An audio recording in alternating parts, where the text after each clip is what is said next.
예, 안녕하세요. 복음카페 문재진 목사입니다. 이 시간에는 우리가 3세대 목회를 하시는 분들의 다양한 주제를 가지고 그 주제를 어떻게 그 세대들이 바라보는가 그런 내용으로 다루는 시간인데요. 저보다 어르신인 세대를 그러니 쌍화차 세대를 하지 않습니까? 그래서 쌍화차 세대, 그 다음에 이제 저 같은 세대를 이제 우리가 라떼 세대라고 얘기하죠. 그리고 저희보다 좀 아랫세대로 흔히 뭐 얼주가 세대, 뭐 아이스 아 세대라고 얘기하는데 이렇게 동일한 주제를 각 세대가 어떻게 바라보는가 그러한 내용들에 대해서 얘기를 나누는 시간입니다.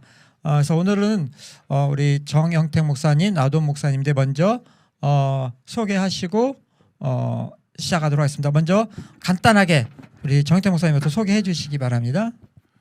네, 쌍화차 세대 정영택 목사입니다. 여러분 반갑습니다.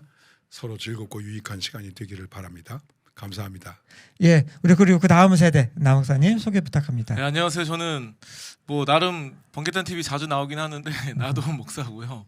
전국을 다니면서 아이들, 청소년, 청년들 만나고 살아가고 있습니다. 반갑습니다. 예, 감사합니다. 반갑습니다. 예, 오늘 나 목사님 또 이렇게 처음 이 모임에 카페에서 만나는 것 같은데요. 혹시 복음 카페 어떻게 얘기 좀 들으신 거 있으신가요? 사실 오늘 너무 급하게 막 거의 뛰어오느라 약간 예약은 들어왔는데 자세형은 잘 몰라가지고 좀 이야기를 들어봐야 될 것 같습니다. 예, 지난번 시간 마찬가지로 이번 시간에도 각 중요한 주제를 가지고 그 주제를 각 세대가 어떻게 생각하고 나누는데 오늘 첫 번째로 목회자에서도 가장 중요한 그래도 설교 준비가 아닌가 생각이 듭니다. 뭐 주일 설교, 금요 설교, 수요 설교, 또 새벽 설교가 많은데요. 예전에 비해서 설교 준비하는 그 패턴이나 모습들이 많이 달라졌다 그래요. 뭐 요즘은 컴퓨터 좀 옛날에 직접 손을 다 쓰고 했다고 했는데요. 목사님 예전에 설교 준비하실 때는 어떻게 하셨어요?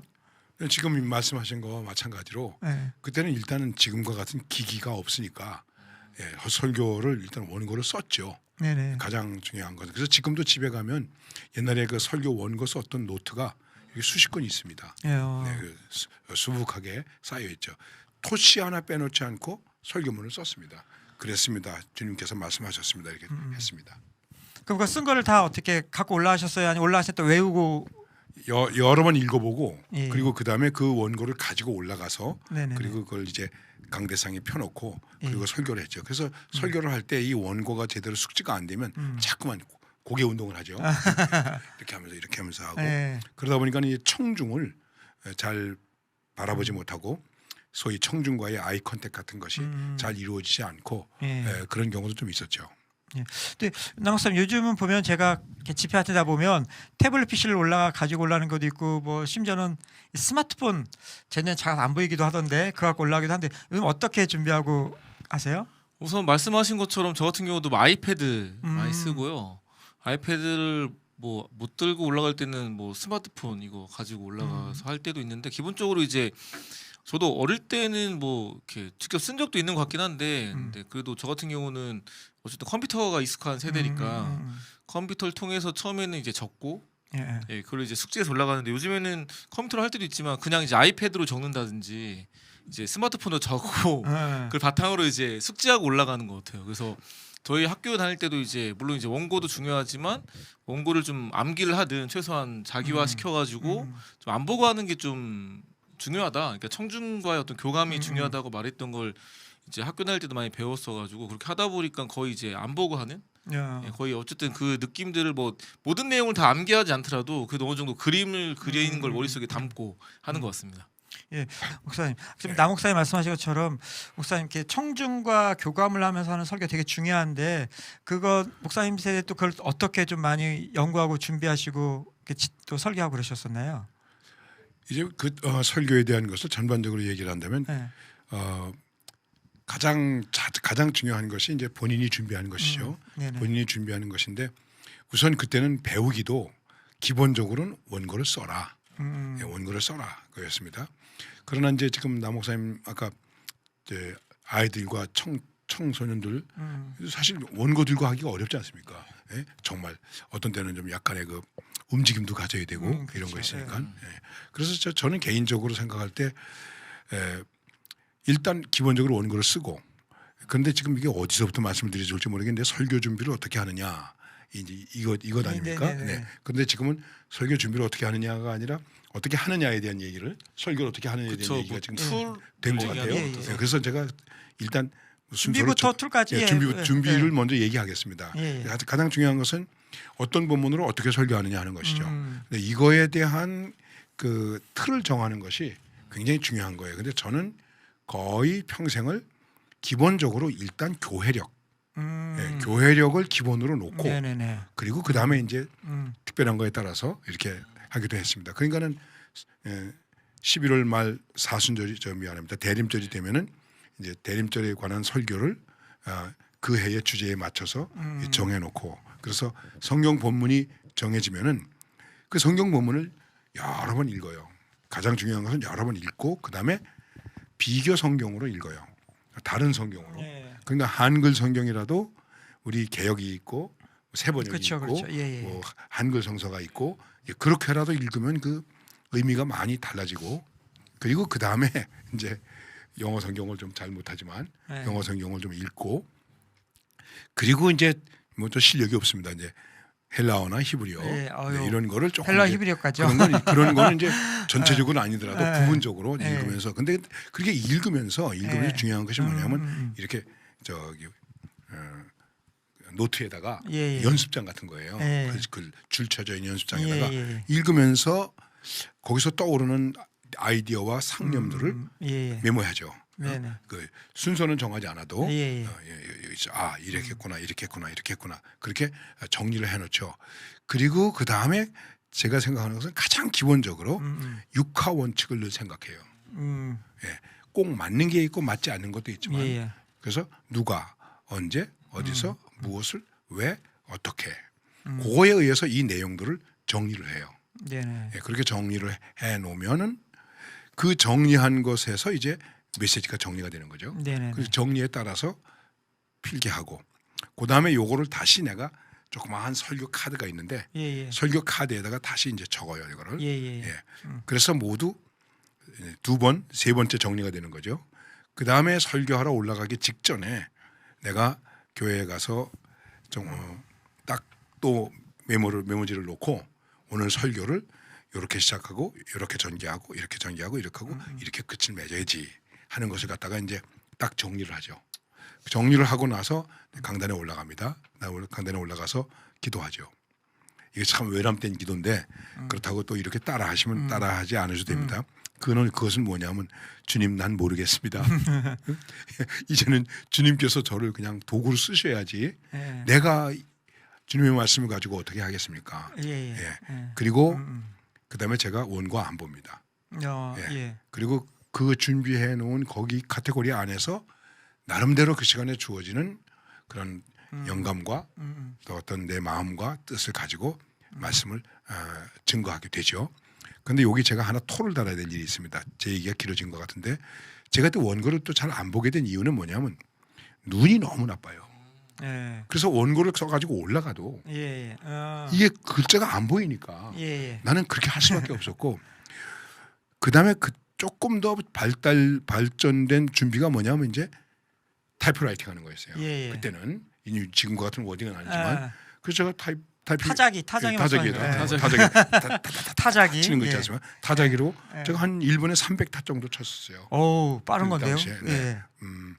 꽤 앞서갔다 얘기할 수 있죠. 근데 그게 안 보이는 거예요.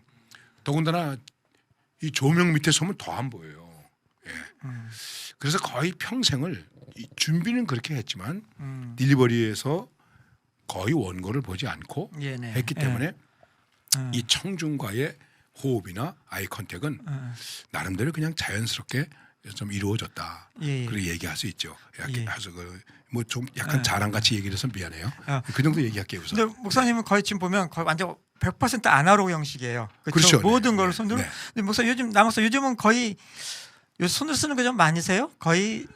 근데 아직 이건 이제 고집인지 내가 예. 기술이 없어 그런지 예. 여전히는 아날로그고. 목사님은 아날로그. 네, 나 아날로그. 목사님은 좀 어떠세요? 저는 뭐 준비하는 게 컴퓨터 단기 처음부터. 아니면은 거의 그냥 근데 거의 아날로그를 안 하는 것 같아요. 저는 아예. 그 컴퓨터 없으면 어떻게 해요?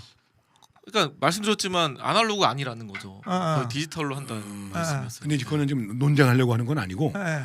저는 이제 아날로그의 방법이 좋은 건 아니지만 결국은 핵심적 메시지를 줄 수 있는 것은 아날로그여야 한다. 그게 제 소신이에요. 개인적으로.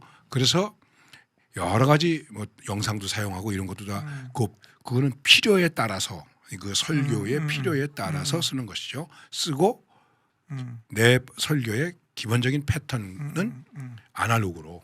네. 그래서 복음의 메시지를 확실하게 줘야 네. 되겠다 하는 것이고. 예. 그다음에 이제 그 역시도 비난은 아니고 남이 사용하는 거니까 왜 목사님 설교할 때 그 내용을 영상으로 안 띄웁니까? 이제 내가 그래도 영상이 꽤 발달되었을 때에 목회를 좀 했기 때문에 그래서 저는 이렇게 생각했죠. 아주 대형 교회면 모르겠는데 저는 한 1,500명 정도 모이는 교회인데 나는 교인들의 시선을 다른 곳으로 빼앗기지 않고 나하고 교인들의 시선을 맞춰야 된다. 네네네. 예, 그렇게 생각해서 저는 이제 그런 약간 디지털 방식을 많이 사용하지 못했죠. 근데 첫째 원인은 내가 우선 잘 익히지 못했기 때문이고 두 번째는 그런 식으로 생각을 했고 남 목사님 어떻게 생각할지 모르겠지만 심지어 교회 학교 어린이 설교 같은 거 할 때 저는 우리 교회 그 어린이 설교하시는 분들에게 영상을 사용하지 않고 설교하라고 했습니다. 그건 왜냐하면 민감한 시대이기 때문에 설교자와 선생님과 전사님과 아이들이 특히 유년부 유치부 이럴 때는 눈을 마주치면서 해야 된다. 눈을 마주치면서 해야 된다. 그래서 가능한 한 설교를 이렇게 영상으로 분산시키지 말고 이렇게 집중해서 할 수 있도록 해라. 제가 좀 그렇게 얘기했죠. 예. 네. 뭐 목사님 어쨌든 뭐 아날로그 세대다 보니까 디지털 세대에 또 익숙하지 못한 부분도 있고 또 근데 그럼 남 목사님 설교 준비 지금 목사님이 마셨던 것처럼 목사님은 설교 준비할 때 어떻게 처음부터 준비를 하는지 목사님 세대에서 한번 얘기 좀 해봐 주실래요? 뭐 근데 특별한 건 없을걸요. 준비할 때 자체는 뭐 책을 많이 보긴 하니까 저 같은 경우는 책들 참고하죠. 동일하게 뭐 개역개정도 보지만 뭐 우리말 성경, 쉬운 성경 보고 다양한 버전들을 보면서 묵상하니까 결국은 뭐 다른 건 없어요. 다만 저는 굳이 이제 뭐 이렇게 교회력 같은 걸 잘 보진 않으니까 또 만난 대상 아이들이 뭐 교회에서만 만나는 건 아니고 뭐 다양한 데서 만나니까 거의 큐티하는 본문 바탕으로 많이 할 때도 많고 또 그 만나는 대상이 어떤 그런 어떤 상태 또는 그 대상들의 어떤 그런 뭐 관심사에 따라서 좀 달라지는 것 같긴 해요. 그래가지고 뭐 특별하게 내용을 뭐 목사님과 다르게 하는 건 아닌 것 같고 뭐 그런 걸 바탕을 다만 이제 바탕으로 이제 저는 이제 아이패드나 노트북이나 이런 걸 통해서 이제 적는다는 개념 정도만 다른 것 같은 뭐 그런 것 같습니다. 그렇죠. 뭐 근데 저도 자꾸만 아날로그라고 얘기하지만 사실은 40년 전부터 교회 예배 속에 설교 속 예배 속에 드라마를 소위 말하는 스키 드라마라는 걸 나는 그 리고렌 목사님 그 이전에 이미 교회에서 그래서 그 때문에 기존 어른들하고 많이 싸웠어요. 왜 목사님 예배 시간에 연극을 합니까? 그래서 나는 연극이 아닙니다. 연극이 아니고 뭡니까? 연극이 아니고 설교를 하는데 설교의 방법이 다를 뿐입니다. 그러니까 목사님 그때 너무 이제 앞서 시대보다 앞서가신 거죠. 예. 앞서 나시고 요즘 같았으면요 그대로 먹혔을 텐데 그 시대 되게 요즘에는 앞서죠. 뭐 신박하다 하시죠. 네, 그렇기 때문에 저는 이 절기나 이런 것들도 그렇고 그런 때가 되면 교회에서 페이전트로 예배를 드리기도 하고 마당극, 야외극 이런 걸로 또 심지어는 우리 학생들을 데리고 교회 마당에 다 앉아서 거기서 예배를 우리 고전에서 마당놀이 하는 것처럼 그렇게 좀 하기도 하고 그래서 상당히 많이 부딪혔어요. 그거는 어쨌든 예배 형식인 거고요. 그렇죠. 네. 예, 예배 형식이고. 근데 거기에 예배 형식이 아니라 설교와 형식이 들어가는 거죠. 그렇죠. 예. 그 드라마를 쓰거나 영상을 쓰는 것이 그 설교의 내용을 심화시키기 위해서 쓰는 거 아니겠습니까? 그런데 그런 거는 뭐 아주 필요적절하게 꼭 써야 된다 이렇게 생각하죠. 네. 근데 요즘 예배 그 설교들이 워낙 넘쳐나는 시대지 않습니까? 예전에는 이제 기독교 방송에다가 이제 유튜브까지 있어서 밖에 설교가 홍수다 넘쳐나는 시대다라고 얘기 많이 하는데 과연 이거는 이제 좀 외람된 질문일 수도 있는데 그 우리 교회 성도가 또 내가 맡고 있는 이들이 내 설교보다 다른 데 것도 많이 설교 듣고 서핑한다 그러죠? 서핑도 하고 쇼핑도 하는데 설교 쇼핑한다. 그 남 목사님은 요즘 이제 어쨌든 저희보다 더 많이 그런 걸 경험할 텐데. 근데 그건 저는 뭐 한 교회 담당하는 느낌이 아닌 거의 순회 설교자 네. 이런 느낌이어가지고. 네. 좀 다르시네 그러니까. 예, 그러니까 기본적으로 만나는 아이들이 뭐 제 설교만 듣는 애들이 원래 아닌 거예요. 뭐 자기는 교회 뭐 목사님도 전도사님 설교도 듣고 또 워낙 요즘 애들은 SNS라고 그게 유튜브든 뭐 인스타그램이든 페이스북이든 그게 뭐 어떤 사진으로 만들어진 글 관련된 그런 내용을 보든 아니면 영상으로 됐는데도 짧은 꼭 30분 정도 설교가 아니라 5분 미만 설교도 많이 그렇죠. 봐서 그렇죠. 네. 기본적으로 이제 제가 만나는 아이들 자체가 워낙 그냥 다양한 분들의 설교를 듣는 게 익숙한 세대여서 그런 점에서는 저는 그냥 뭐 그럴 수 있다. 뭐 요즘 아이들이 뭐 그렇게 그냥 듣는 게 당연한 문화니까. 왜냐면 요즘에 그냥 어떻게 보면 같은 한 교회를 다녀도 요즘에 코로나 때문에 교회를 못 가는 적도 많았고 그렇죠. 또 어떤 신앙에 대한 갈급함은 강한데 그렇다고 해서 그거를 본인이 다니는 교회에서도 채워지지 못할 때도 많아가지고 그런 것들을 어떻게 보면 좀 해결하기 위해서 다양한 방법들이나 그런 것들을 찾는 어떤 모습들이 있는 것 같아요. 왜냐하면은 아이들에게 뭐 설교를 들으라고 한다고 들을 아이들도 아니고 요즘 애들이 특히 예전과 좀 다른 거는 물론 교회의 공동체에 대한 소중함도 느끼겠지만 결국은 본인이 느낄 때 감동이 되고 본인이 느낄 때 뭔가 좀 힘을 얻어내는 거에 대한 중요성을 느끼는 시대다 보니까 그렇죠. 결국은 이제 뭐 그런 점은 그냥 저는 뭐 어쨌든 요즘 애들의 어떤 문화 같은 느낌이라고 그냥 받아들이고 있습니다. 그러면 요즘 어쨌든 설교 준비하는 것도 예전에 비해서는 자료를 모으기도 쉽고 네. 그다음에 그걸 대신 이제 청중과 이 어느 정도 교감할 수 있느냐 이제 그게 정말 좀 더 중요한 시기. 요즘 아이들도 그렇죠. 코로나 때문에 대면하지 못하니까 더 대면하고 싶은 게 있고 맞아요. 그게 더 많아졌잖아요. 그렇죠. 그러면은 어쨌든 대면에서 이제 요즘 좀 대면에서 좀 만났을 거 아니에요. 좀 어때요? 영상에서 봤던 거와 좀 대면에서 좀 만나는 그 모습들에서 아이들의 그 설교 듣는 거나 얘기 나누는 것들이 그러니까 이게 항상 뭐 양면성이 있는 것 같긴 한데 항상 뭐 코로나 전이든 지금이든 관심 없는 애들은 한없이 관심 없는 거고 근데 예전이나 지금이나 관심 있는 애들은 여전히 관심이 있으니까 뭐 네. 약간 다만 이런 거겠죠. 그때 만났던 청소년도 이제는 대학생이 되고 청년이 됐던 것뿐인 거고 여전히 지금 이 시대에 살아가는 청소년들 10대들이 있고 20대들이 있는 건데 예, 뭐 저는 뭐 그 영혼들이 뭐 시대나 뭐 그걸 초월해서 항상 이제 관심 있는 영혼들은 항상 관심이 있는 것 같다는 말씀드리고 싶고 예, 또 그만 질문 순간 말씀하셨는데 까먹어가지고 또 뭐라고 했는지 우선 갑자기 떠오른 네, 생각인데 네. 설교하실 때 주일날 네. 이렇게 가끔 이제 이유가 있겠지만 주무시거나 주시는 분들 있잖아요. 네. 설교 단에서 보면 이렇게 보이잖아요. 네. 네. 그러니까 그냥 가외 질문인데 그럴 때 어떤 생각 들고 어떻게 하고 싶다는 행동 한 적 있으세요? 그 되게 이제 뭐 부흥회 같은 거 가보면 부흥 강사가 졸면 그래서 자면은 자지 말라고 말이야. 네. 그렇게 얘기하잖아요. 그러니까 그 밑에 앉았던 할머니가 이렇게 말하더래요.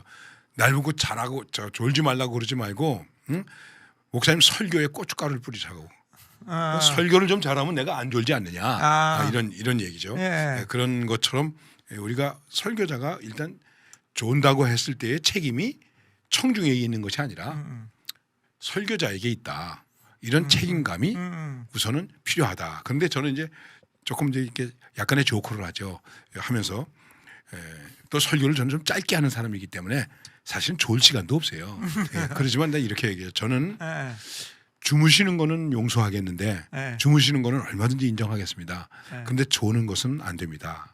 그 사람들이 이상하게 생각해요. 예?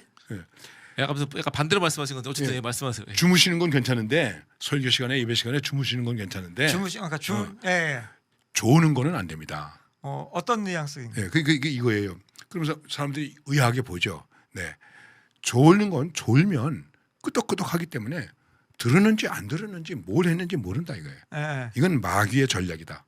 말씀을 듣지 못하게 하는 마귀의 전략이기 때문에 맨날 이런 사람들은 예배 마치고 나서 뭐라고 말하냐면 무슨 얘기를 했는지 하나도 모르겠네. 예배를 드렸는지 안 드렸는지 잘 모르겠네. 그런단 말이에요. 이건 마귀의 전략이 넘어간 거다. 그러나 주무신다면 아버지 집에 와서 아버지 품에서 아버지를 느끼면서 편안하게 쉬고 있으니까 이건 은혜다. 그러니까 주무세요. 차라리 주무세요. 졸면은 안 됩니다. 그러면 오히려 조는 사람이 없더라고요. 좀 역설적이죠. 그러네요. 네, 그런 의미로 그렇게 저는 조커를 합니다. 그 졸지 마라 뭐 이런 얘기는 난 제가 제 개인적인 생각입니다. 설교자가 청중들에게 졸지 마라 어쩌라 뭐 아까도 그 얘기 잠깐 했지만은 눈에 고춧가루를 뿌리고라도 졸지 마세요 뭐 이렇게까지 얘기했대요 옛날에. 그런 것은 별로 그렇게 좋은 자세는 아니다 이렇게 생각합니다. 네.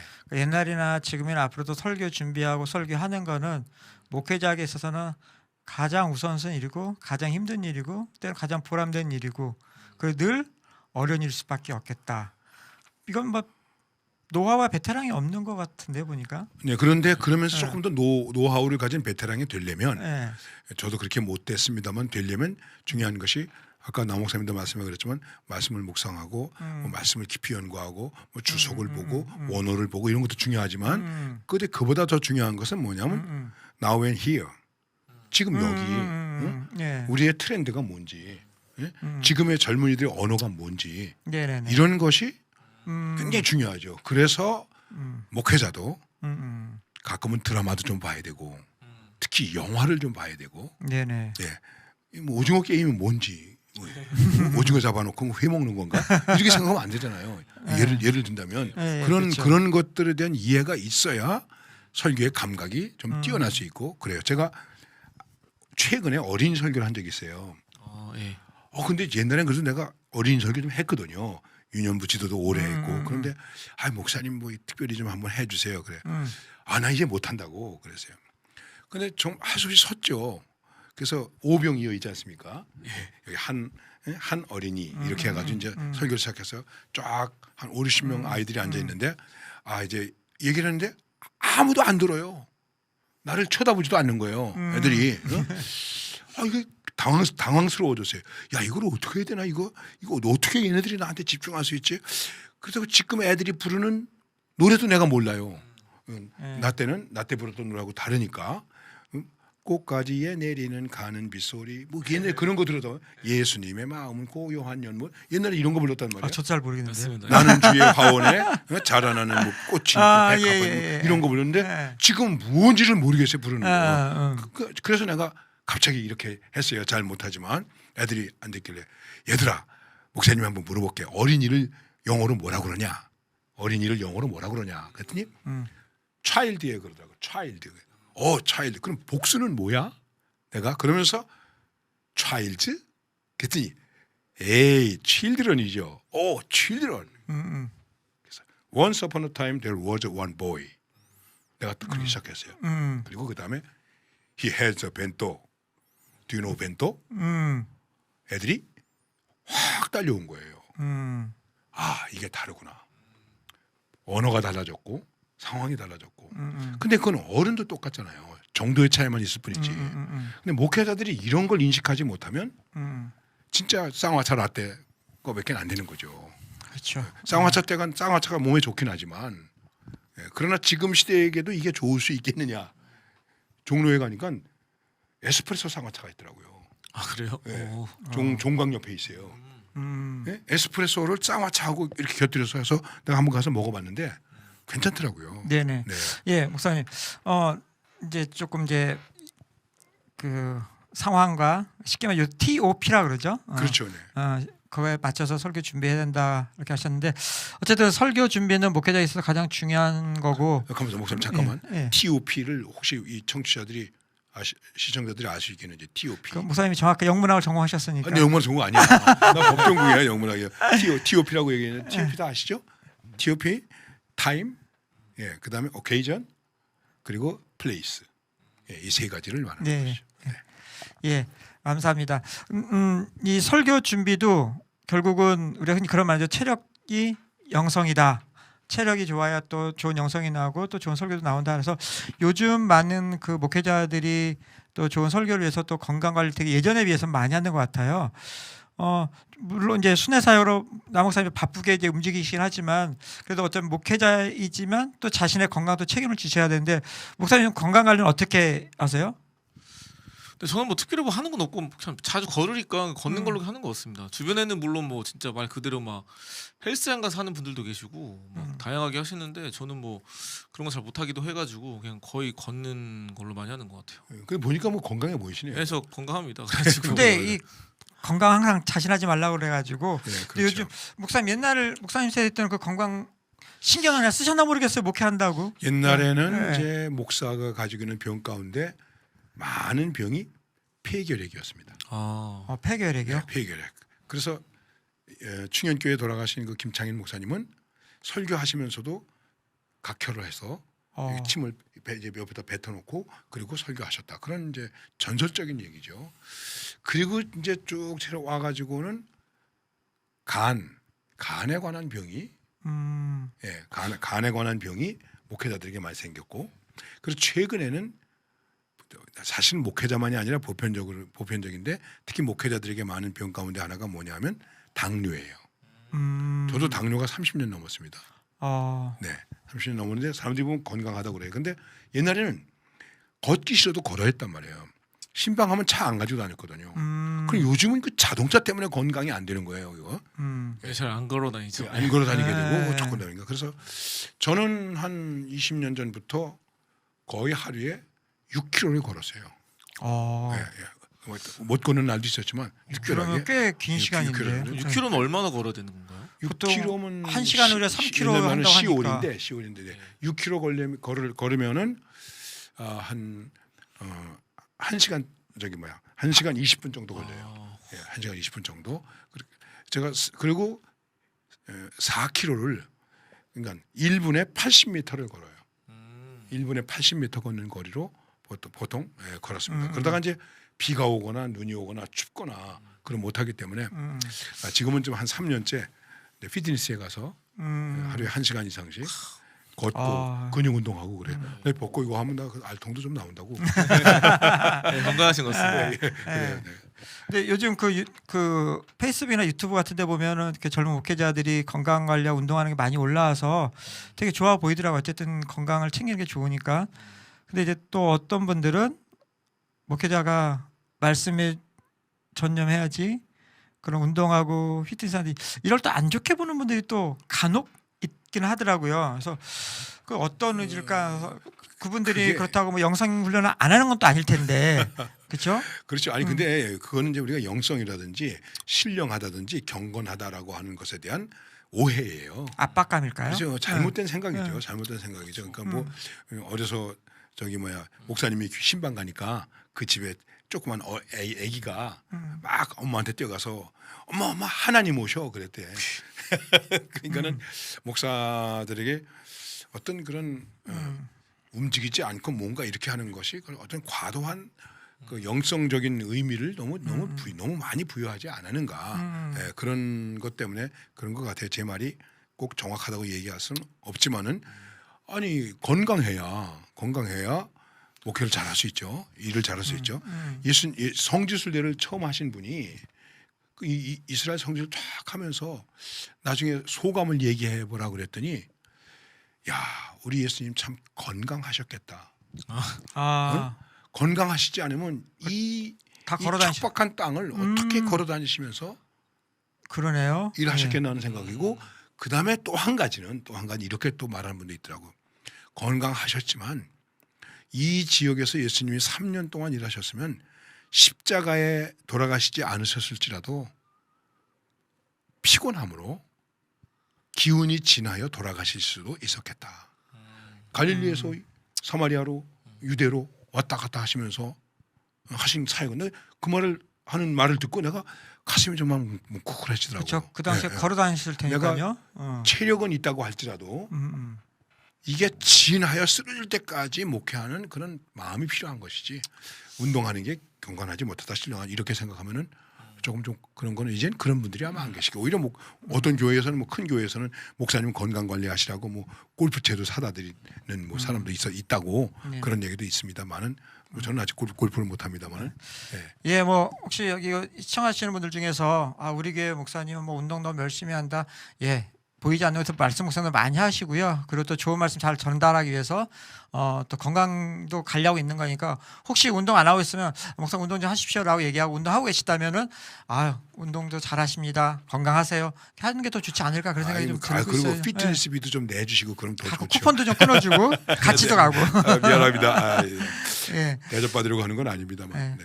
어쨌든 건강이 중요한 시대가 되어서 건강 관리를 잘해야 또 체력이 좋아야 또 말씀을 또 메시지도 힘있게 전할 수 그렇죠. 있습니다. 그러니까 여러분의 교회 목사님이 강단에 올라가서 여러분 오늘 하나님께서 말씀하십니다. 그러면 숨 넘어갈 것 같아서 어떻게 설교 들을 수 기도가 절로 있겠습니까? 나올 것 같은데요. 목사님 향해서. 맞아요.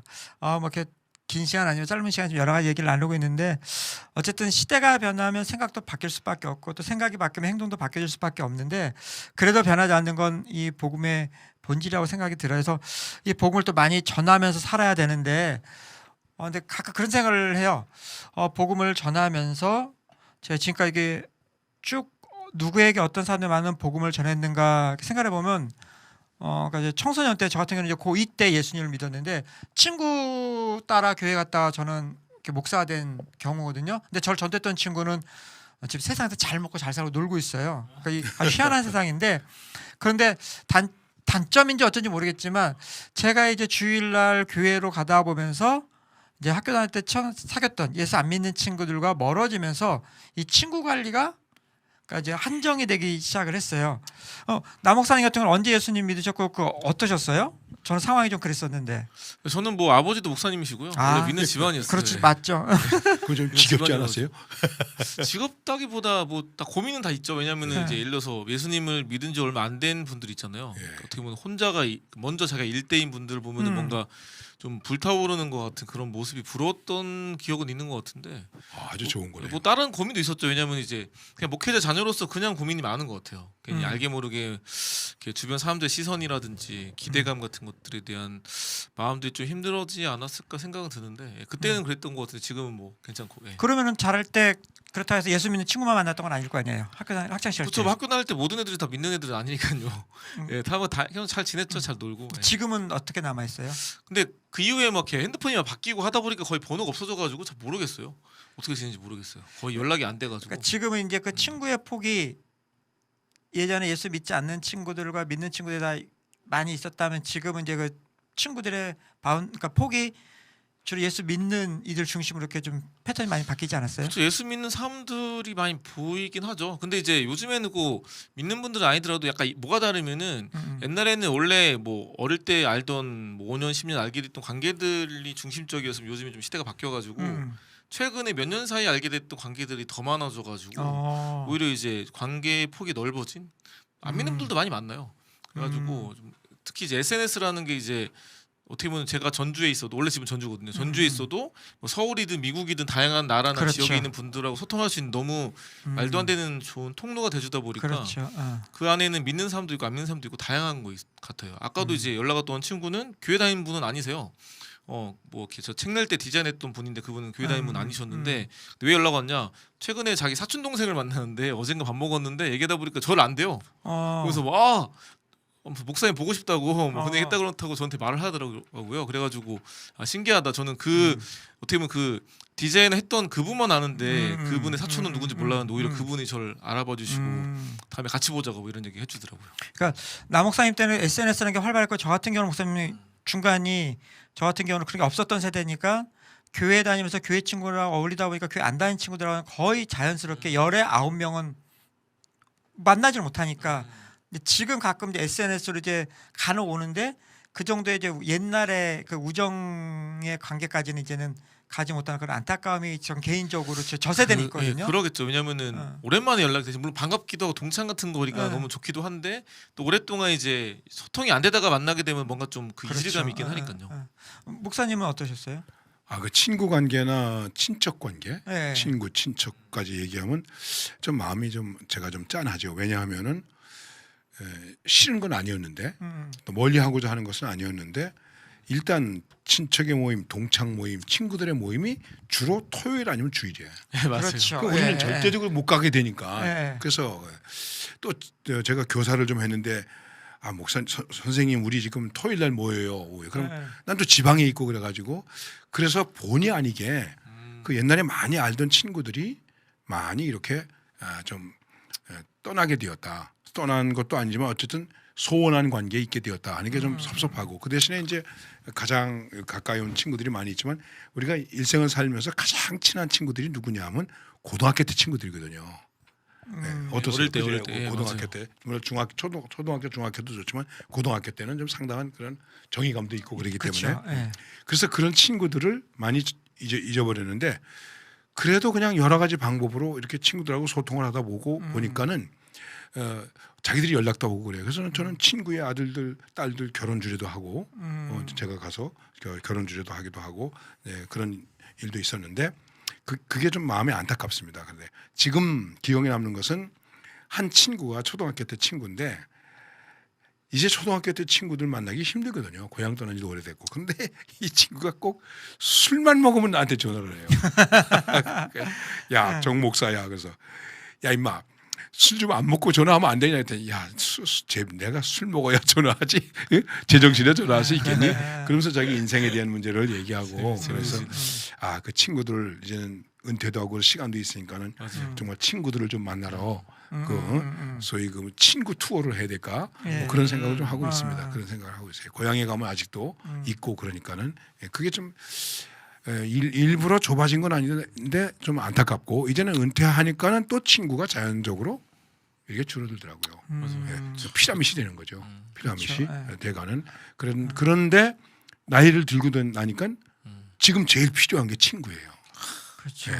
지금 친구가 있으면 얼마나 좋을까 그런 생각을 하죠. 왜냐하면 이제는 모였다 그러면 죽은 친구의 얘기가 종종 나오니까. 그러겠네요. 벌써 제가 제 친구의 장례식에 가서 장례식 설교를 한 게 5번이 넘어요. 이렇게 제가 돼서 친구 관계 생각하면 좀 마음이 좀 아련해요. 짠하고.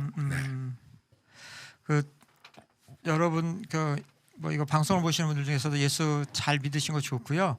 근데 예수 안 믿는 친구들하고도 너무 소원하지 마시고 그 친구들도 어차피 우리가 복음을 전해야 될 친구들이니까 그 예수 믿는 친구들하고도 잘 지내고 또 초등학교, 중학교, 고등학교 때 아까 목사님 말씀하셨잖아요. 저도 그런 것 같아요. 고등학교 때 친구들이 참 오래 갔던 것 같은데 어느 순간에 제가 목사가 되면서부터는 거의 소원해주고 이제 그 어르신 부모님이 이제 저도 이제 나이가 되다 보니까 부모님들이 이제 한 번도 돌아가시면서 그 장례식장에서 만나게 되더라고요. 여러분들 예수 믿든 안 믿든 친구 관계 잘 맺으면 좋을 것 같고요. 이런 말이 있더라고요. 은퇴한 다음에 저도 들은 얘기인데 은퇴한 다음에 골프 칠 두 팀을 만들면 인생 성공한 거다. 친구 관계 성공한 거다라고 했는데 그 골프 두 팀 보통 한 팀에 4명 정도죠, 목사님. 제가 골프를 안 쳐서. 그럼 두 팀이면 8명인데 자기 빼면 7명인데 그럼 어떠세요? 목사님 지금 한 7명 정도 아니 그건 아주 이상적이고 좋은데 네. 특히 목회자 가운데서 네. 그런 그룹을 만들 수 있는 경제적인 여유가 있는 사람이 얼마나 될까? 그러니까 꼭 골프를 치지 않더라도 그렇게, 그렇죠. 그렇게만 할 수 있으면 같이 밥 먹을 수 있는 친구 그 4팀, 2팀, 3팀만 있으면 참 좋죠. 그러니까 남목사님 지금 어때요? 지금 딱 모여라 해서 골프팀 3팀 만들 수 있는 전화하면 바로 모일 수 있는 그 친구들이 있으세요? 저도 골프는 안 쳐서 모르겠는데. 그러니까 골프 꼭 아니, 이제 아니더라도 골프 아니라도 이제 그냥 친한 관계가 많죠. 음. 계속 만나는 관계들 가운데 뭐 어릴 때부터 친구도 있고 또 최근에 좀 사역하면서 연결된 꼭 완전 동갑은 아니더라도 이제 거의 또래분들 그렇죠. 사역자들이 계셔가지고 그런 점은 감사한 복인 것 같아요. 우리는 동기들이 이제 한 달에 한 번 혹은 2달에 한 번 서울역 근처에는 조그마한 식당이 있어요. 월남국수를 하는 데인데 거기서 하는데 거기서 잠깐 월남국수 아세요? 알죠. 월남국수. 네, 월남은 베트남을 얘기하는 겁니다. 베트남 국수죠. 옛날에 월남 치마도 아주 유행했었죠. 그래서 거기서 우리 날짜 정해서 며칠이나 몇 시간 모이자. 그러면 보통 한 8명에서 10명 와요. 10명. 그래서 아주 즐겁게 밥 먹고 지나고 그렇게 하면서 이제 또 교분을 유지하고 있죠. 그러니까 그분이 그 얘기를 하시더라고요. 그 골프란 얘기를 한 것은 뭐냐면 골프 칠 정도의 재정적 여유, 언제 할 수 있는 시간적 여유, 안정적 여유 그 세 가지가 돼야 그 관계도 형성될 수 있다. 그러니까 셋 중에 하나만 없어도 모이기 힘든다라는 얘기를 하더라도 그런 친구들을 만나고 관계 맺고 지속적으로 갈 수 있으면 정말 저 같아도 행복한 것 같다고 생각이 들어요. 정말 행복한 네. 거죠. 네. 좋은 것이죠. 그런데 내가 좀 우리 저 후배 목사님들 앞에서 불행한 얘기를 하는 것 같지만은 한국 교회가 80% 이상이 100명 미만이에요. 그러니까 은퇴할 때에 은퇴 응급비조차도 주지 못하는 교회가 있어요. 제가 어제도 제 동기를 만났는데 자기 이제 은퇴해야 되는데 후임 목사님을 모셔야 되는데 후임 목사님에게 살해할 수 없고 사택을 드릴 수가 없다는 거예요. 그런 경우도 있는 그런 모습도 있어서 참 안타깝고 그래서 누가 은퇴 리타이어라고 말하잖아요. 예. 그 내가 지난번에 은퇴하는 데 가서 이런 얘기를 했어요. 리타이어. 그래서 이제 다시 타이어를 갈아 끼고 달린다. 리타이어. 그래서 내가 그런 행복한 소리 하지 말라고. 갈아 끼울 힘도 없다고. 내가 한국 사회와 한국 교계의 은퇴자들의 모습이 참 그 힘든 모습이 많이 있다. 조금 다른 얘기로 갔는데 그러니까 더더욱 우리 친구가 필요하다. 예? 그런 이제 의미에서 역설적으로 좀 말씀을 드립니다. 어제 예전 그러니까 목사님 시대 목회자분들은 뭐 지금도 뭐 목회자 열심히 안 하는 건 아니지만 되게 그런 거에 대한 사례에 대한 걸 생각하고 열정적으로 많이 하셨던 세대였고 지금은 그래도 그런 부분에 대해서는 어느 정도 생각을 하고 뭐 페이가 적거나 좀 힘들거나 그러면 안 가거나 좀 미루거나 그러한 경우가 좀 많아졌거든요. 혹시 뭐 그런 후배들에게 좀 뭐 하신 말씀 있으시면 뭐 라떼라고 라떼는 말이 하고도 괜찮으신데. 저는 이제 죄송합니다. 그런 문제에 대한 얘기가 나오면 제가 아주 본질적으로 얘기를 하기 때문에 간단하게 아주 인정사정이 없어져요. 무슨 얘기냐면 맨날 무엇을 먹을까 마실까 입을까 염려하지 마라 이렇게 설교하잖아요. 그렇죠. 그러니까 무엇을 먹을까 마실까 입을까 염려하지 말자. 이거가 염려가 되면 이 선교적이고 목회적인 사역을 그만둬라.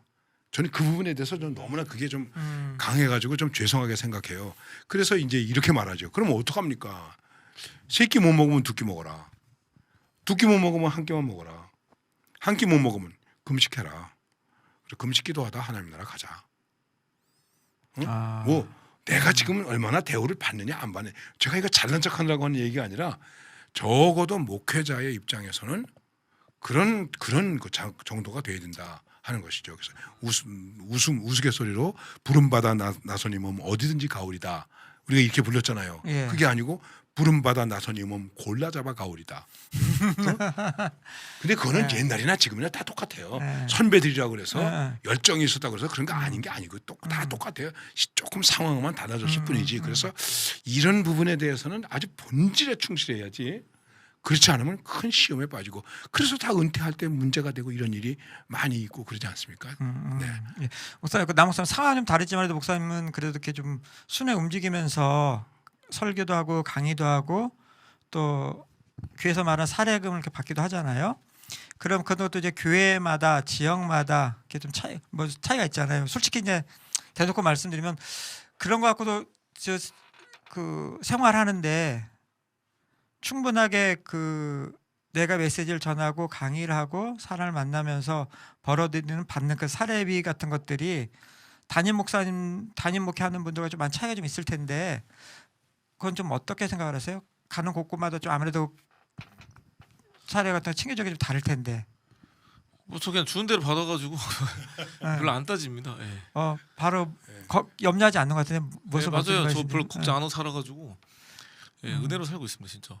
그러니까 뭐 어떤 곳은 10만 원 주는 것도 있고 많이는 뭐 20비든 30도 주고 하죠. 더 이상 더더군다나 내가 죄송합니다. 끼어들어서 어린이나 청소년 사역을 하는 분들에는 교회에서 사례비도 좀 적게 줘요, 솔직히. 네, 맞아요. 더 많이 드려야 되는데. 왜 적게 줘요, 목사님? 목사님 은퇴하신 담임 목사님으로서 왜 그 차별을 두세요? 나는 차별주지 않았어요. 그럼 누가 차별 두는 거예요? 아니 교회에서 일반적 교회에서 그렇죠. 일반적으로 볼 때, 그러니까 일반적 부흥의 어린이 설교자랑 부흥의 강사비는 다르죠. 굉장히 많이 드리는데 많이 주는데. 부흥의 강사에 뭐 횟수가 많으니까 그렇다 치더라도. 아니 그래도 어린이 되게 조금 좀 그렇게 생각하는 경우가 좀 있어요. 그런 경우들이. 근데 그것도 있고 뭐 일반적으로 교회들이 요즘 다 어려워요. 예. 어렵고. 그 어려우면 저 네. 다른 설교하시는 분 동일하게 하는데 혹시 이 방송을 보고 계시는 담임 목사님 설교는 똑같습니다. 작년 설교든 어린이 설교든 청설교든 잘 그 챙겨주시고 힘낼 수 있도록 그래 해주시면 참 좋겠다는 생각이 좀 들어요. 특별히 예. 다음 세대 사역을 하시는 분들에게 음. 교회가 좀 넉넉하게 후하게 이건 생활비를 드린다고 강사비를 드린다고 생각하지 말고 하나님 나라 사역을 후원한다고 생각하고 좀 드리면은 좋죠. 그렇게 하는 게 좋죠. 그렇게 해야 됩니다. 그래서 저는 그 얘기하는 시간은 아닌데 다음 세대에 대해서 어떻게 해야 됩니까? 이렇게 말하잖아요. 뭐 이런저런 방법도 많이 있는데 저는 한마디로 이렇게 말합니다. 헌신해라. 지금은 다음 세대를 위해서 헌신 쏟아부어야 할 때라는 거죠. 조금이라도 아깝게 생각하면 안 돼요. 가능성만 보이면 그냥 교회가 쏟아부어야 됩니다. 자식을 위해서는 소를 팔아서 학비 주고 눈 팔아서 학비 내잖아요. 그런데 왜 교회는 교회를 팔아서라도 다음 세대를 키우라 이 얘기죠. 나 이제 이러다가 또 쫓겨나겠다. 아니 뭐 은퇴했으니까 쫓겨날 때도 없어. 뭐 괜찮아. 네. 예. 뭐 저도 여기저기 강의하거나 집회 다니면 그 저는 아예 안 열어봅니다. 그렇죠. 저도 뭐 집에 가서 그냥 나중에 그렇구나 아는 거지. 저 사모님한테 드리죠. 부인에게 드리죠. 그렇죠. 네. 그래서 어쨌든 요즘 그런 부분들이 많이 있는데 아까 이제 친구 얘기하다가 이제 여기까지 흘러 들어왔는데 저 지금 아까 저기서 좀 그 채팅으로 문의가 왔어요. 친구면 나이가 몇 살 차이일까요? 몇 살까지일까요? 뭐 흔히 세상은 10살까지는 위아래 친구 먹는 얘기도 하는데 목사님 어떠세요? 저는 누구나 친구죠. 저는 그렇게 생각해요. 그거는 어린아이도 친구고 누구나 친구고 그렇게 생각할 수 있습니다. 그러니까 친구라고 할 때 그는 벽을 두지 마라. 그거 뛰어넘어야 된다. 네. 그런 얘기죠. 남 목사님 어떻게 저도 생각하세요? 동일하게 생각합니다. 동일하게. 이게 뭐 사람마다 다른 것 같아요. 왜냐하면 어떤 사람들은 그냥 존댓말 하면서 친근감을 느끼는 사람들이 있고 서로를 어떤 존대어를 쓰면서 또 어떤 분들은 반발을 쓰면서 어떤 친근함을 느끼는 사람이 있는 것처럼 결국은 서로가 불편하지 않는 관계 안에서 풀면 되는 것 같아요. 그래서 뭐 예를 들어서 뭐 우리가 모든 사람들 진짜 나이가 똑같다고 친구만이 아니라 때로는 누군가에게 삼촌이라고 부르면서 친근감 느낄 수 있는 거고 어떤 분한테 이모라고 부르면서 친근감 느낄 수 있는 것처럼 뭐 친구 사실 뭐 나이 차이는 중요치 않고 그 상대방과 내가 어느 정도 관계 안에서가 좀 편한지를 보면서 편하게 대하면 되는 것 같습니다. 예. 그렇죠. 뭐 너무 또 딱딱한 얘기가 되는데 예수님이 가룟 유다한테도 친구요 그러지 않았습니까? 그렇죠. 네, 친구요. 네. 정말 친구. 이게 참 좋은 말인데 친구인가? 이게 더 중요한 거죠. 친구인가? 정말 친구인가? 네, 맞습니다. 그럼 정말 친구인가? 목사님의 그 살아온 인생을 봤을 때 어떤 친구가 정말 친구인 것 같아요? 뭐 힘들 때 옆에 있는 친구 그런 거 말고. 하여간 가장 기본적인 것은 이해해 줄 수 있는 거죠. 네, 이해해 줄 수 있는 거죠. 내가 살인을 했을지라도 일단 살인 죄로 내가 벌을 받는 건 벌을 받는 거고 일단 이해를 해줘야 되는데 얼마나 이해를 해주는가. 예수님께서 난 너희를 친구라고 하겠다 그러지 않았습니까? 네, 친구라고 했는데 그 정말 친구인가 친구라 할 수 있는가 하는 것이 굉장히 중요한 개념이죠. 예. 그럼 남 목사님 지금 이제 다음 세대들에게 이걸 보고 있는 다음 세대들에게 친구란 이런 사람 친구다 이런 친구를 많이 사귀어라 한마디 해주고 싶다면 어떤 얘기를 해주고 싶으세요? 그러니까 뭐 예를 들어서 뭐 꼭 나한테 유익이 되고 도움이 되는 사람만을 사귀는 게 친구가 아니라 때로는 내가 누군가의 필요를 채워주는 사람이 되는 것도 친구일 수 있고 네. 그러니까 어떻게 보면 서로가 이해타산으로 만나는 것이 아니라 정말 말 그대로 마음을 나눌 수 있고 고민을 들어줄 수 있고 함께 할 수 있는 사람들이 친구이지 않을까. 그래서 어떤 이해와 어떤 내게 유익이 되냐 안 되냐 이런 걸로 상대방을 평가하면서 친구 맺고 안 맺고가 아니라 그냥 어떻게 우리가 지나가면서 뭐 옷깃만 스쳐도 인연이라는데 그잖아요. 우리에게 주어진 그 옆에 있는 사람 그게 가족일 수도 있고 때로는 이웃 사촌일 수도 있고 학교에서 만난 친구든 학원에서 만난 친구든 교회에서 만난 친구든 그 모든 한 명 한 명들이 하나님께서 나에게 허락해 주신 사람들이라는 마음을 가지고 살아가는 게 좋지 않을까 이런. 그래서 다 아시는 얘기지만 가장 중요한 때가 언젠가 지금이다. 그래서 금 중에서 가장 좋은 금이 지금이라는 거야. 지금. 그리고 세상에서 가장 중요한 사람은 누구인가? 지금 만나고 있는 사람. 우리가 지금 제일 우리가 중요한 사람이면 그냥 좋은 친구죠. 그런 생각을 좀 가지고 서로 만나면 얼마나 좋을까. 그런데 우리가 시족 사회임에도 불구하고 가족 개념이 좀 약해요. 그런 면에서 네, 이스라엘은 그 프로그램 학교 프로그램 가운데 중고등학교 프로그램 가운데 어떤 프로그램이 있느냐면 남의 집에 가서 지내기. 그러니까 이제 남 목사님이 우리 집에 와서 일주일 지내고 가는 거죠. 그 친구. 또 나는 또 그다음에 남 목사님 집에 가서 일주일 지내고 오는 거죠. 그러니까 이렇게 남자 여자들 같이 있어도 성폭행이나 이런 게 안 일어난대요. 왜? 진짜 가족과 같은 친구니까. 그리고 나도 저 집에 가서 있을 거니까 저 집에서 온 사람을 내가 잘 대접해줘야 되잖아요. 그렇죠. 그렇죠. 네. 예. 그런 프로그램을 가지고 있는 학교들도 많이 있다 그래요. 그래서 저도 우리도 학원 폭력 학교 이거 다 그런 것들이 그런 가족 관계와 친구 관계에 대한 어떤 그 진정성이 없기 때문에 그런 것이다. 그런 거를 좀 우리가 좀 깊이 생각해도 교회가 바로 그런 일을 해야 된다고 생각하죠.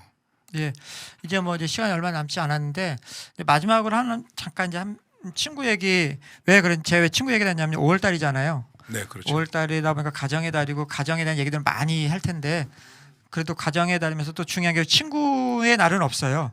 저 어린이날, 어버이날, 스승의 날 다 있고 뭐 있는데 그래서 친구처럼 또 중요한 것도 없는데 마지막으로 우리 그래도 나한테 지금까지 살아오면서 이 친구 참 기억에 남는다 막 떠오른 친구들 한 명 있으면 목사님 한 명 그다음에 남 목사님 한 명 이렇게 좀 잠깐 얘기해 주시면 좋을 것 같은데요. 이제 그러니까 딱 떠올라야 되죠. 그렇죠. 딱 떠오르는 딱 친구. 뭐 저는 이제 홍정근 목사님. 네, 홍정근 목사님 떠오르죠. 이제 후배시죠 한참. 네, 후배지만 저 예. 친구처럼. 네, 이유는요? 이유는 우리 관계 속에 이해관계가 없다는 거. 네, 그런 이해와 그런 것이 굉장히 참 저에게서는 네, 목사님 실명까지 얘기를 해주셨고, 예, 남 목사님. 예. 뭐 제가 우선 또래 친구들 중에 중학교 때부터 친구면서 같이 이렇게 방송 자주 나오는 친구 있어요. 박길령이라고 있어요. 전도사인 친구 있는데 그 친구가 중학교 때부터 친구여서 벌써 뭐 한 15년 넘었죠. 네, 뭐 그 친구 그래도 어릴 때부터 알아가지고 지금도 잘 친하게 지내고 있는 친구. 그게 저한테 참 의미가 있는 것 같고 또 서로 여러 가지로 주고 받는 게 많아서 이렇게 어떤 여러 가지 어떤 좋은 어떤 뭐라고 하죠 이렇게 도전이나 서로 어떤 그런 자극을 주는 친구여서 상당히 좋은 친구고 그 외에도 이제 어떻게 보면 어릴 때 만났던 친구는 아니지만 또 이제 사역하면서 만나게 된 친구들이 있어요. 뭐 강진성이라는 친구도 있고 뭐 권보금이라는 친구도 있는데 다들 뭐 사역자들이죠. 그래서 원래 한국에 사역하다가 한 친구는 미국 가 있고 또 한 친구는 지금 이제 또 한국에 사역하는데 다들 뭐 열심히 또 사역도 잘하지만 또 살아가다 보니까 이제 아이들이 아프더라고요.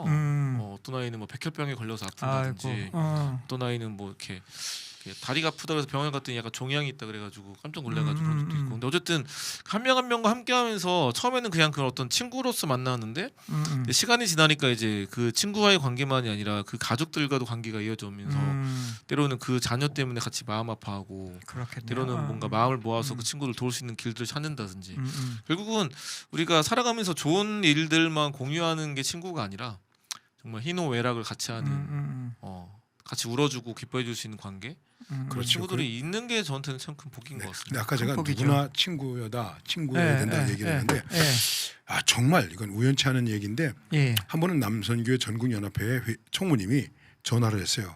목사님 친구 중에 누구 아십니까? 네 알죠. 초등학교 친구인데요. LA에서 왔습니다. 그래서 나한테 연락을 한다고 그래요. 이제 했는데 초등학교 3학년 때 학교에서 웅변 대회를 하는데 우리 반 대표로 그 친구하고 나하고 경쟁을 하게 됐어. 근데 그 친구가 못 나가고 내가 나가게 됐어. 그런데 그 친구의 옷을 벗겨서 나한테 입히고 내가 입은 옷이 너무 남루하기 때문에 그리고 그 친구는 교실에 남겨놓고 그리고 나는 웅변 대회를 가서 그런 친구였어요. 근데 이 친구가 딱 전화를 바꾸자마자 하는 말이 나한테 야, 너 왜 나한테 전도 안 했니? 초등학교 때인데 초등학교 때거든. 그래서 나 초등학교 3학년 때부터 교회를 다녔는데 그래서 야 그게 무슨 말이냐 했더니 너 인마 교회 다니지 않았어. 근데 왜 나한테 초등학교 졸업할 때까지 중학교 걸 때까지 교회 다니자고 얘기 안 했냐고요? 왜 전도를 안 했어? 그럼 나중에 전도해가 미국에 가서 살면서 예수 믿고 장로가 되고 미국 남선교회 대표가 되죠. 한국에 온 거예요. 야 그래서 야 친구가 이렇게도 친구로서 어떤 역사가 일어나는구나. 그래서 우리가 크리스찬으로서의 친구에 대한 생각 이거를 좀 더 넓고 좀 깊이 해야 되겠다 그런 생각이 좀 들어요. 예. 야, 저기 남편이 내 친구입니다. 정말 행복하신 분인 것 같아요. 남편은 왼수가 아니라 친구라는 건데 복 받으신 것 같아요. 맞죠. 그래서 흔히 그렇게 말하잖아요. 처음에 애정으로 이제 만나서 사랑으로 살다가 나중엔 우정으로 지내다 간다. 이제는 그냥 나이 70 넘고 그랬는데 이제는 우정이죠, 친구죠, 평생의 친구. 그래서 반려자라고 그러는 거예요. 그렇죠. 근데 요새는 강아지가 반려자가 됐습니다만은 반려견이 됐습니다. 예, 감사합니다. 저 같은 경우는 고등학교 저한테 제 짝꿍이 저한테 교회 가자 그래서 처음 중학교 때군요. 중학교 때 제 짝꿍이 교회 가자 그렇게 얘기를 했었는데 저는 중학교 졸업할 때까지 결국 그 친구 따라 교회는 안 가봤거든요. 안 가고 고등학교 2학년 때 돼서 친구가 교회 가서 교회를 가게 됐는데 이렇게 말씀드리는 것은 이 방송을 보는 분 중에서 옆에 있는 친구가 교회를 다닐지 안 다닐지 개인적으로 확정하지 마시고 여러분 옆에 아까 목사님이 지금 있는 사람이 가장 중요한 것처럼 지금 옆에 있는 사람이 예수 안 믿냐면 나랑 한번 교회 같이 가지 않을래? 예수 믿지 않을래? 저는 그 친구가 계속 했던 그 말 때문에 그 친구와 같이 그 교회는 안 갔지만 나중에 시간이 지나서 다른 친구가 저한테 교회 가자 그랬을 때 선뜻 그 친구를 따라 교회 갈 수 있었던 것은 중학교 때 저한테 교회 가자고 했던 그 친구의 말이 신뢰가 있었고 괜찮았기 때문에 그것이 결국 저가 고등학교 때 예수 믿게 됐고 그 친구가 저한테 기억에 남는데 여러분 곁에 있는 그 사람 만나는 그 사람 또 언제 만날지 몰라요. 만날 때 그분의 예수님 전하고 예수님 가장 좋은 친구로 만나게 해주는 거 그게 가장 좋은 선물이 아닐까 그런 생각이 듭니다. 예, 그런 좋은 친구 한 분씩 있었으면 참 좋겠다는 생각이 들고요. 또 여러분이 그러기 위해서 또 여러분이 그 사람들에게 좋은 친구가 되어줬으면 좋겠어요. 그러니까 좋은 사람을 만나고 싶던 내가 좋은 사람 준비되어 있을 때 나도 좋은 친구가 될 수 있거든요. 예, 오늘 그 복음 카페 쌍화차 뭐 아까 좀 비싸다고 하는데 비싸요 사실. 네. 쌍화차 그다음에 뭐 라떼 뭐 아이스 아메리카노 맛있는 건 달라도 우리의 복음의 본질에 같이 함께하는 건 동일한 것 같아요. 오늘 함께해 주셔서 너무 감사하고요. 오늘 방송에 대해서 짧은 느낌이나 소감 한마디씩 남겨주시면 좋을 것 같아요. 그래서 채팅에 짧게 한마디 남겨주시면 선정된 그런 오늘 방송 썸네일로 영광을 드리는 시간을 가지니까 그냥 끝나기 전에 꼭 써주시고 그리고 그걸 선정해서 썸네일에서 여러분과 함께 할 겁니다. 예, 오늘 짧은 시간이지만 중요한 내용 세대별로 얘기해 주셔서 너무나 감사하고요. 우리 다음 주에 또 뵙는 걸로 하고 이만 오늘 여기서 마치도록 하겠습니다. 예, 다 인사할까요? 감사합니다. 감사합니다. 감사합니다. 감사합니다.